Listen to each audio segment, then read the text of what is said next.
Welcome to This Week in East Brunswick. Tonight we'll take you to the Gubernatorial Forum held Wednesday at the Ramada Renaissance.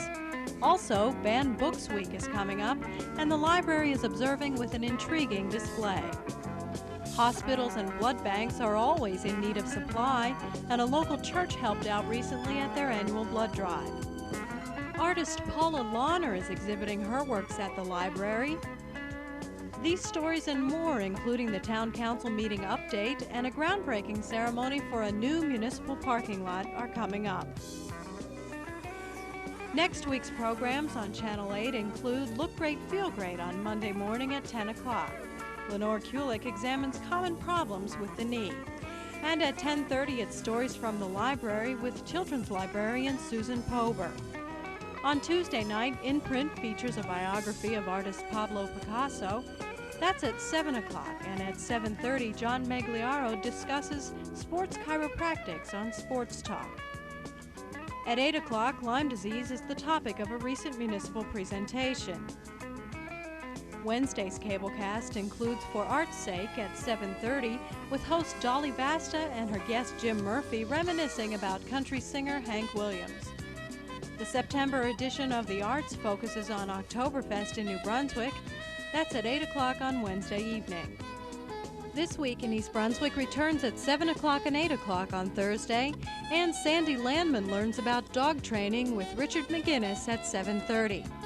Saturday includes a repeat of the week's programs, and don't forget to tune into the Channel 8 Community Bulletin Board for the dates and times of local high school sporting events. Gubernatorial candidates James Corder and James Florio were the honored guests Wednesday at the Ramada Renaissance Hotel, where the Home News, WCTC, and the Middlesex County Regional Chamber of Commerce co-sponsored a forum for the two candidates. Along with shaking a lot of hands and talking to the press, both candidates had the opportunity to deliver a 15-minute speech, followed by a question and answer period. Here's a look at each candidate's closing statement. There is a need to take charge. This is a very good state. But as I talk to people around the state, I'm hearing more and more that people are apprehensive. They say to me, it never used to be the fact that you'd think about going to the beach and finding out that it was closed. It never used to be the fact that you'd have to take a second mortgage on your house to pay your automobile insurance bill. It never used to be the fact that you'd be perpetually parked in traffic. Somehow we've let things get out of control. I'm optimistic enough to think that with aggressive, good, smart, intelligent leadership, we can take charge of our government. We can take control of our destiny. I want to make sure that my little grandchildren, when they go to a school, will be exposed in a classroom to a good education, not a drug dealer in the schoolyard. I want to make sure that when they turn on the faucet in their kitchen, clean water comes out. It's not just going to happen. We've got to really have an understanding of the dimensions of these problems. They're not simple problems. They're very complex. There's not one answer. There's multitudes of answers. What we have to have is someone who is committed to bringing people together to reason and to understand. I've been in government for 20 years. That's been my style. I don't subscribe to pulling people apart. Pitting people together, pitting people against each other is not my style, even if there were some political points to be made. I happen to think that what we want to do is to work as hard as we can, devote the resources that we need to make sure that New Jersey in the 21st century, it's strange to say that. I used to think of that as Buck Rogers and Flash Gordon. It's 11 years away. But in the 21st century, I want, as I said, those same opportunities that are available to me to be available to those who come after us. Thank you very much.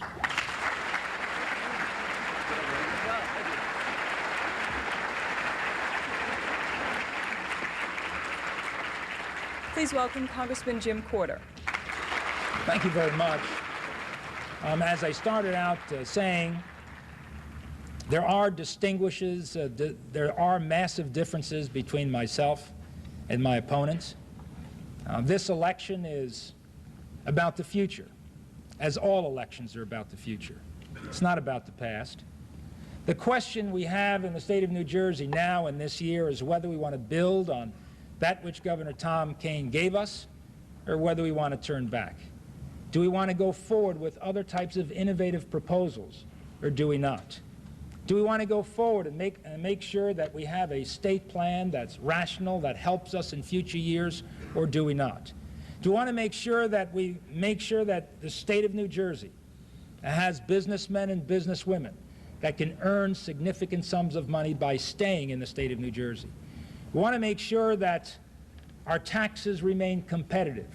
We want to make sure that as well we have a safer state than it is today.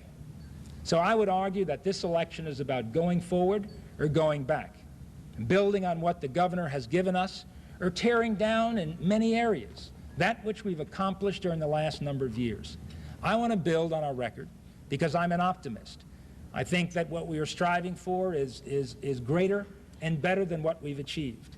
In order to do that, we have to make sure that we have safe streets. We have to make sure that our children, when they go to playgrounds, can play and not be exposed to narcotics.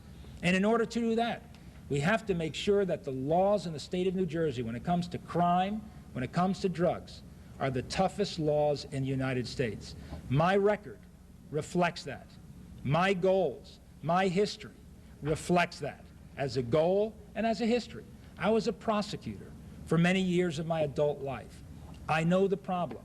New Jersey's best days, I believe, are ahead.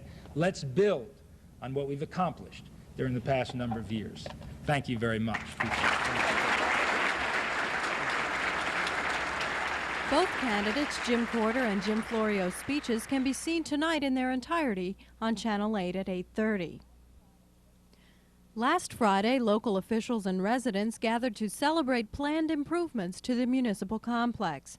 Director of Recreation, Parks, and Community Services, Judith Lebline, was master of ceremonies. We're here today to celebrate the construction that will begin on the new parking lot, which will certainly alleviate some of the parking problems we have here at the senior center. And always at the senior center, we mix ceremony with fun. So immediately after the ceremony, there'll be punch and cookies served inside for everyone that's with us today. I'm sorry I was a little late. I couldn't find a parking space. Now you know our Hopefully we're going to take care of that problem. The good thing about breaking ground today, that means I don't get a call once a week from Ed anymore, wondering when we're going to start this project.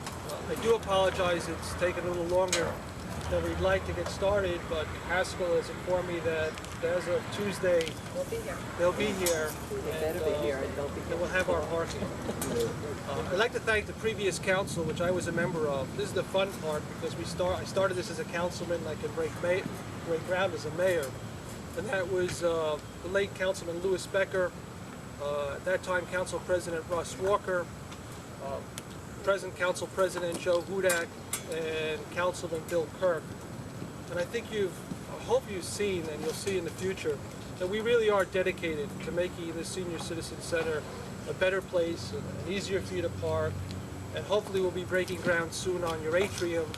We really are dedicated to you, and anything this administration can do, it will do for you. Yay!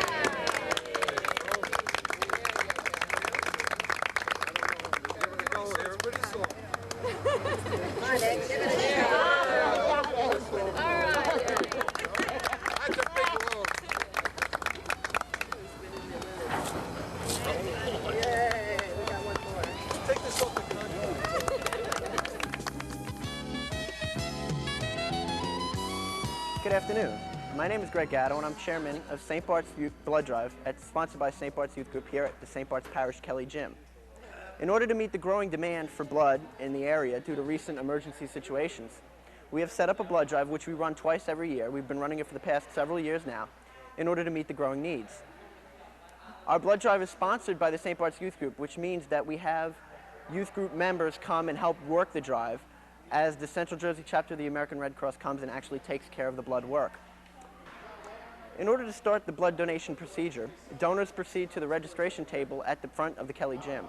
There, about 8 members of the youth group are willing to sign them up, fill out the registration form for them, or the donors fill out the registration forms themselves. After which they then proceed to a waiting area in which about 20 chairs are set up, and they wait for a nurse to provide them with the necessary prep work. After they're ready, the nurse preps them up, takes their blood pressure, temperature, pulse, the iron count in the blood, just to make sure that it's okay that they can give. After they proceed with the prep work, then they wait for a table and they actually give blood.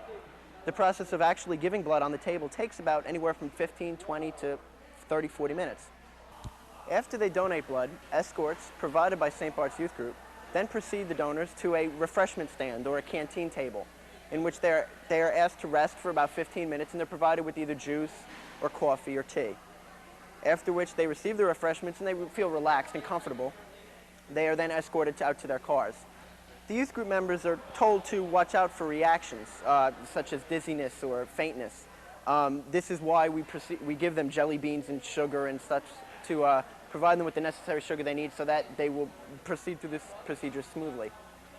Overall, the process can take anywhere from 45 minutes to about an hour, depending upon the amount of people waiting to give blood. We've been relatively successful in the past. Our last blood drive provided about 84 pints. This year, so far, we tend to break our goal, which is about 100 pints. If we do so, it would be extremely useful to provide blood supplies for the area.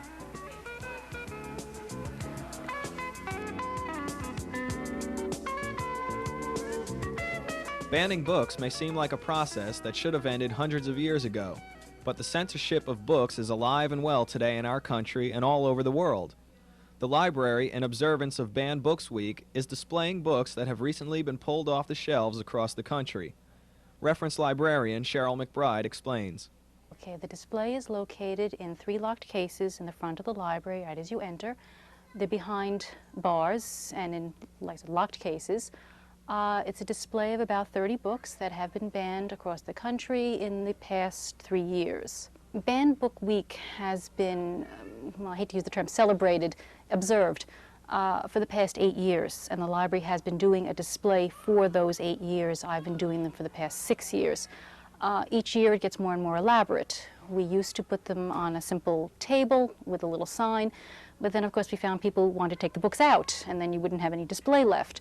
So then one year we got a small case, a small locked case. We made little wooden bars, and that looked very nice, and people still wanted to take the books out, and that was a problem. This year we've graduated to the locked cases where we have copies of the books with descriptions as to why they were banned or challenged, and then on a separate table we have other books, other copies of the same book, and other ones that have been banned, and those can circulate. Banned Book Week is observed by the American Library Association, the Association of College Bookstores, the American Booksellers Association, the Association of Journalists, and it's endorsed by the Library of Congress Center for the Book. This year's theme is many books, many minds, diversity within a culture. And it stresses the fact that in our society is pluralistic, that we have many different cultures and many different ideas, and that banning any ideas from public discussion is a dangerous thing. We have pretty much 3 different categories of books. In the children's book, there's one of my personal favorites. It's called Where's Waldo by Martin Handford.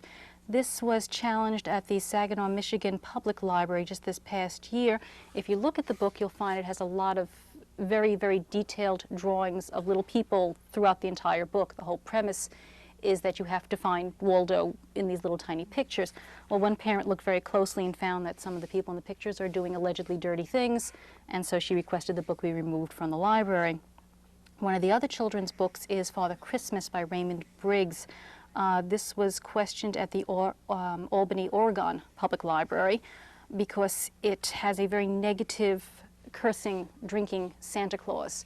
It is not your customary jolly ho-ho-ho fat type of Santa Claus. He only curses and drinks alcohol. In the young adult books, there's a book by Robert Peck called A Day No Pigs Would Die. It's a story of a Shaker boy in Vermont in the early 20th century. This was questioned at the Jefferson County, Colorado Public Schools as being bigoted against Baptist and women and depicts violence against animals. God, the Universe, and Hot Fudge Sundays by Norma Howe, another young adult novel, was questioned at the Canby, Oregon Junior High School Library as being anti-God, anti-Bible, and pushing humanist teachings. Among the adult books, there's Larry King's Tell It to the King, also questioned at Saginaw, Michigan, because of his use of extensive foul language, and the woman who was questioning it felt that it was an insult to one's intelligence. The most well-known book on the display this year is Salman Rushdie's Satanic Verses. This is one of the few books on the display that really hasn't been banned in this country so much as banned throughout the Muslim world. It had been removed from many bookstores in this country, and a number of bookstores in England have been bombed because of it. Rushdie is still under a death threat by the Ayatollah and is still in hiding because of the book. Do you think that this concept of banning books will be around for a long time? Oh, forever. As long as there's books, and if they're not books, they'll ban video games, and they'll ban videotapes and computer programs. People ban books with the highest of motives. They feel they're protecting the children, they feel they're protecting society. And ours is, once again, like I said, a pluralistic society. There are many ideas, and there's a freedom of speech and of writing. And as dangerous as some of these ideas may be, we still have to have them to protect our own freedoms. The display will be available through the end of September. It'll be taken down, obviously, October 1st. And it'll be up again next September for next year's Banned Books Week. The Council completed a short agenda meeting in near record time Monday night, but not before placing an important and long-delayed resolution on next week's agenda. The Council plans to approve a resolution urging an investigation by the U.S. Environmental Protection Agency into conditions at Edgeboro Landfill. In a recent letter to state and county officials, Middlesex County Utilities Authority Executive Director Frederick Kurtz, in what Council President Joseph Hudak called a complete about-face, requested that an immediate inspection of the landfill's condition be conducted prior to the completion of the MCUA's proposed landfill acquisition. Kurtz's request came after negative reviews of the landfill by an environmental consultant and a local environmental citizens group.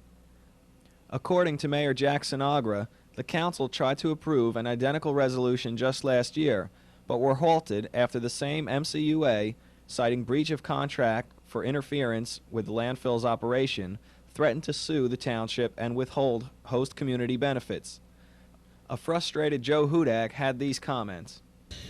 It is shocking to me, as well as all residents in Middlesex County, that Frederick Kurtz, the director of Middlesex County Utilities Authority, who previously opposed investigation by the Federal Environmental Protection Agency, now has taken the complete about-face by requesting an immediate investigation on the operation of monitoring that he, the Middlesex County freeholders, county health departments were responsible for the landfill. The East Brunswick officials and residents need to know how the law pertaining to the toxic waste and disposals were enforced. Hudak briefly presented government documents which outlined the alleged dumping of toxic waste at Edgeboro over the past decade, and called for further research into the matter. The Council is hoping that the EPA can answer several questions, including whether or not laws were actually violated, the amount, if any, of toxic waste that was dumped at the Edgeboro landfill, who authorized this dumping, whether there is a groundwater threat, and if Edgeboro should become classified as a hazardous waste site. The Council is also urging the release of 35 commuter buses to Suburban Transit Corporation. The buses, provided by funding by the Urban Mass Transit Administration, have been delayed due to an ongoing dispute between the New Jersey Transit and Suburban Transit. The situation arose about 6 weeks ago, but was pending review by the Township's Commuter Parking Advisory Committee. Without taking sides, the committee is now recommending that these buses be made available to Suburban Transit so as to benefit East Brunswick commuters. The September art exhibit at the library is that of East Brunswick resident Paula Lawner. Paula's large abstract paintings are placed throughout the library for the public to enjoy. I started painting because I needed some paintings for my own home, and I had been artistically talented as a youngster. I thought I'd take some art lessons and make exactly what I wanted for my home. By degree, I'm an interior designer, and I've been doing that for the last 15 years. Design work has to deal with art, it has to deal with spatial relationships, form, color, all the things that would be a natural progression into the art field. Initially, I did impressionistic work because my home was country French. There are, I think, 4 paintings on view. They're done in oil. They're very pictorial. One's on canvas, and the other 3 are on paper. One's with oil stick. And you'll see that they are quite small compared to the others. About a year ago, I felt the need to express some basic human emotions, such as tragedy, love, hurt. And as I was painting, the linear proportions were just too small, and the emotions that I had to really push out with the brush. So I had to move to larger canvases, larger brushes, and I found myself doing abstract expressionism. Preparation takes quite a long time. I would say the amount of time that I spend painting, which is about 10 hours, I spend equal time preparing by reading books, studying other artists' work, magazines, and then mentally trying to get into an emotion, a state that I can attack that canvas with enough energy, because I'm a little girl, that it shows on the canvas. Most of the time, I'm putting energy and feeling into a canvas, and at the end, it somehow took a form of something that I see. For instance, with Flat Tire, I didn't even realize it till today when we were talking that my husband had a flat tire the day before, and I just drew shapes, and all of a sudden at the end of the 3 sessions that it took me to do it, I saw a flat tire. I saw a car, I saw a person, and I named it Flat Tire. So I think it's an emotional thing. And anyone who walks in and looks at these canvases and says, I don't understand what they are, they have to spend time and evoke some emotion in themselves to be able to create something that the artist saw. I think that's what art's about, to get some kind of emotion, positive or negative, from anyone. Hello, and welcome to Consumer Aware. I'm Adrienne Eisner, Director of the East Brunswick Consumer Affairs Office. No one looks forward to the breakdown or maintenance of appliances. Service contracts can make repairs and routine maintenance more convenient. If you are thinking about buying a service contract, remember that you are going to pay for it. To make sure you get a good deal, shop for the service contract as carefully as you do for the product itself. Service contracts are essentially repair insurance policies. They are also called extended warranties and service agreements. The primary difference between a service contract and a warranty is that you purchase the service contract separately from the product. There are many different kinds of service contracts, and they have different terms. You should find out exactly what the service contract covers, as well as what it does not cover.